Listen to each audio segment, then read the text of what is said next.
Hello friends, अस्सलाम वालेकुम and welcome to my YouTube channel. दोस्तों, जैसा कि कोरोना ने दुनिया भर में लोगों के मामूलाते जिंदगी को यकसर तब्दील करके रख दी है। इस वायरस ने कई लोगों की जान भी ली है। इसी कोरोना की वजह से दुनिया भर में कुछ ऐसे लफ्ज भी आम बोल चाल का हिस्सा बने हैं जिनके मफहूम और मायने जानने के लिए लोग डिक्शनरीज का इस्तेमाल करते थे।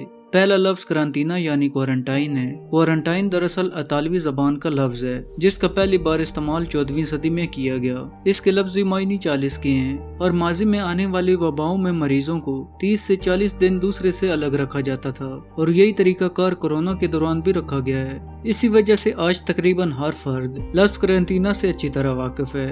दूसरा लफ्ज आलमगीर वबा यानी पैंडेमिक है। पैंडेमिक या आलमगीर वबा कोरोना से पहले महासवाई शोबा सेहत से वाबस्ता लोगों के अलावा कोई नहीं जानता था। कोविड से पहले आलमी इदारा बराए सेहत ने 2009 में H1N1 यानी स्वाइन फ्लू को आलमगीर वबा करार दिया था, लेकिन ये वबा पाकिस्तान में इतनी ज्यादा नहीं फैली थी और इसका इलाज भी जल्दी तलाश कर लिया गया था, तो लफ्ज पैंडेमिक आम उल नास की जबान पर इतनी तेजी से नहीं चढ़ सका।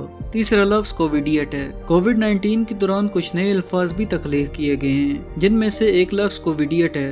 कोविड, कोरोना और इडियट एमएक के आखिरी 3 रूप से बनो। ये लफ्ज ऐसे अफराद के लिए इस्तेमाल किया जाता है जो कि कोरोना के दौरान सेहत हामा की हिदायत को नजरअंदाज करते हैं। चौथा लफ्ज समाजी दूरी यानी सोशल डिस्टेंसिंग है। कोरोना से पहले समाजी दूरी और इस लफ्ज का इस्तेमाल भी बहुत मायूब समझा जाता था। हम में से बेशतर लोग इस लफ्ज समाजी दूरी से बहुत कम ही वाकिफ थे, लेकिन कोरोना की मेहरबानी से समाजी कुर्बत अब समाजी दूरी में तब्दील हो चुकी है। पहले किसी से फासला रखना मायूब समझा जाता था और अब किसी के करीब जाना मायूब समझा जा रहा है। दोस्तों, हमें इस वायरस में एहतियात करनी चाहिए और मास्क का ज्यादा से ज्यादा इस्तेमाल करना चाहिए। अल्लाह ताला हम सब को इस वायरस से महफूज रखे और जल्द से जल्द इस वायरस को दुनिया से खत्म करे।